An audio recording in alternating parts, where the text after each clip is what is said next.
नमस्कार। अगर सिद्धियाँ अच्छी नहीं होती हैं, तो फिर आप क्यों सिद्धियों के बारे में वीडियोज़ बनाते हैं या फिर उनके कुछ रहस्य बताते हैं? ये कमेंट है एक महानुभाव का। एक्चुअली इस टॉपिक पर बहुत सारे कमेंट्स आते हैं जो साधक मोक्ष मार्ग पर चल रहे हैं। आपका कमेंट बिल्कुल जायज़ है कि मुझे एक मोक्ष मार्गी होते हुए सिद्धियों के विषय में वीडियोज़ नहीं बनाने चाहिए। अगर मैं ऐसा करता हूँ तो सिद्धियों के संपर्क में कुछ लोग आएंगे या फिर उनका आकर्षण हो जाएगा सिद्धियों के प्रति, और सिद्धियाँ बाधक होती हैं एक मोक्ष मार्गी के लिए, या फिर जो आत्म स्थिर होना चाहते हैं, आत्म जागृति करना चाहते हैं, उन साधकों के लिए जो सिद्धियाँ होती हैं वो बाधा उत्पन्न करती हैं। तो एक मोक्ष मार्गी होते हुए आपको सिद्धियों के बारे में ये बताया गया है कि आपको सिद्धियों के लालच में नहीं पड़ना है, लेकिन सिद्धियों को इग्नोर कर देने भर मात्र से आप आगे नहीं बढ़ पाएंगे। आपको सिद्धियों को भेद कर ही आगे बढ़ना पड़ता है। आपको अगर ये पता लग गया है कि ध्यान में या फिर आत्ममंथन करते वक्त सिद्धियां अगर आपसे टकरा रही हैं, तो आपको उनको इग्नोर करना है या फिर नमस्कार कहते हुए ही अपनी यात्रा को आगे बढ़ाना है। ऐसे नहीं चलेगा। मतलब सिद्धियों से मुंह नहीं फेर सकते हैं आप, वो आपसे टकराएंगी ही टकराएंगी। और बहुत तरह की सिद्धियां जब हमारे बहुत तरह के चक्रों से टकराती हैं, तब जा कर के ही हमारे चक्र भी एक्टिवेट होते हैं।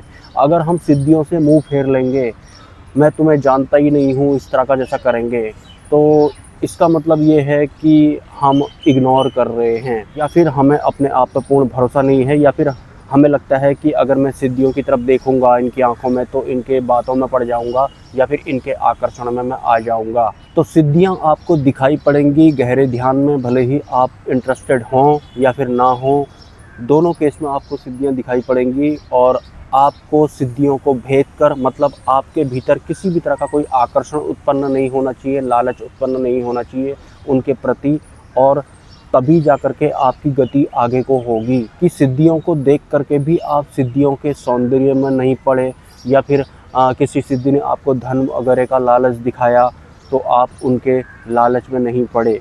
अपने लालच की भी तो आपको पहचान करनी है। क्या लालच के ऊपर जीत प्राप्त कर ली है आपने, या फिर अन्य आकर्षण जो होते हैं क्या उनके प्रति आपने जीत प्राप्त कर ली है? तो इग्नोर करके कुछ नहीं होगा, आपको भेदना है। इस वजह से ही मैं बार बार सिद्धियों के बारे में वीडियोज़ बनाता हूँ कि वीडियो देखते देखते मोक्ष मार्गी के अंदर लालच उत्पन्न हो रहा है क्या, माया वाला सम्मान जाग रहा है क्या आपके भीतर सिद्धियों के प्रति, या फिर किसी अन्य तरह का पुरानी ख्वाहिशें, सपने आपके दोबारा से जागृत तो नहीं हो रहे हैं कहीं सिद्धियों के बारे में। अगर मैं वीडियोज़ बना रहा हूँ तो आपको चेक करना है, मंथन करना है कि हाँ, सिद्धियाँ तो वो सब काम कर सकती हैं जिस भी तरह के मेरे सपने वगैरह हुआ करते थे। तो एक तरफ अगर मैं उनकी तरफ हाथ बढ़ा भी लूँगा तो क्या हो जाएगा, अगर मैं अपने सपने भी साथ में पूरा कर लूँगा तो क्या हो जाएगा। इस तरह का आपके भीतर कुछ स्ट्रीमिंग चल रही है क्या मन में सिद्धियों के बारे में जब भी हम वीडियोज़ बनाते हैं? क्योंकि सिद्धियाँ तो बहुत तरह की होती हैं। और पहली बात, जो भी पुराने समय के सिद्ध पुरुष रहे थे, उनमें से बहुत सारे जो सिद्ध पुरुष थे वो माया वाले सिद्ध पुरुष थे, जो कि कभी बूढ़े नहीं होते थे, जिनके बाल कभी सफ़ेद हुए ही नहीं, या फिर जो अपने आकार को छोटा बनाना जानते थे, बड़ा बनाना जानते थे, या फिर जो हमेशा यंग ही लगते थे, या फिर जिनकी उम्र का पता ही नहीं लगता था। तो इस तरह के जो भी सिद्ध महापुरुष, भले ही इनके बारे में किताब लिखी गई हो, तो वो माया वाले सिद्ध योगी बाबा वगैरह होते हैं। उनको आप मोक्ष मार्ग वाले ना समझ लेना, क्योंकि अगर कोई माया वाला सिद्ध पुरुष अपने बालों को सफ़ेद नहीं होने देता है, मतलब 70 साल की उम्र में भी उसके बाल अगर काले ही हैं, तो वो इसका मतलब ये नहीं हो गया कि वो सिद्ध पुरुष हो गया। वो माया वाला सिद्ध पुरुष हो सकता है, उन्होंने सिद्धियां ली हैं ऐसी कि उसके बाल अब सफ़ेद नहीं हो रहे हैं, या फिर उसके बाल भूरे ही रह गए हैं।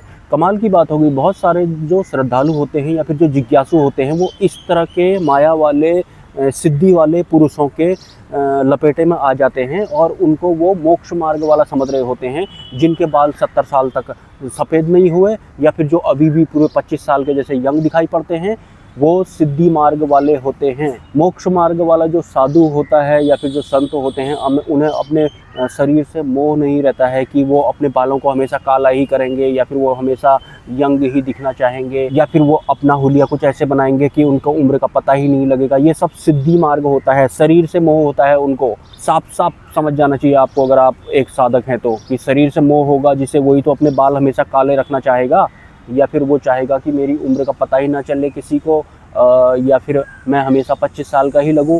ऐसे बहुत तरह के योगी साधु बाबा सिद्धि मार्ग वाले होते रहे हैं, जिन्हें कि लोग मोक्ष मार्ग वाला समझते हैं, बहुत बड़ा कुछ समझते हैं वो उन्हें। तो बार बार मैं सिद्धियों के बारे में वीडियो बना रहा हूँ, तो आपको अपने भीतर चेक करना है कि क्या मेरे अंदर कोई इंटरेस्ट पैदा हो रहा है सिद्धियों के प्रति।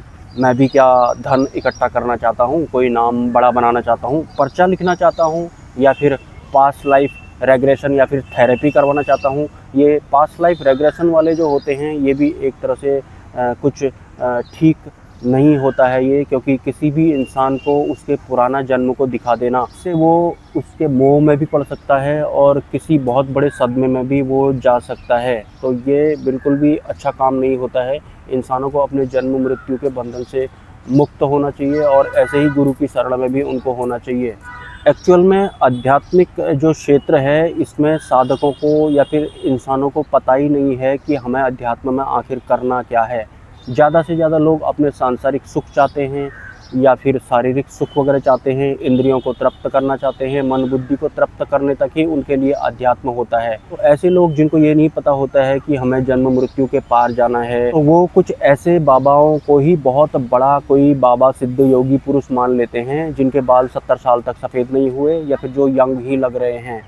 तो अब आपको समझ में आ गया होगा कि सिद्धियों के विषय में मैं क्यों बार बार वीडियोज़ बनाते रहता हूँ। मिलते हैं किसी नेक्स्ट वीडियो में। नमस्कार, हैव अ नाइस डे।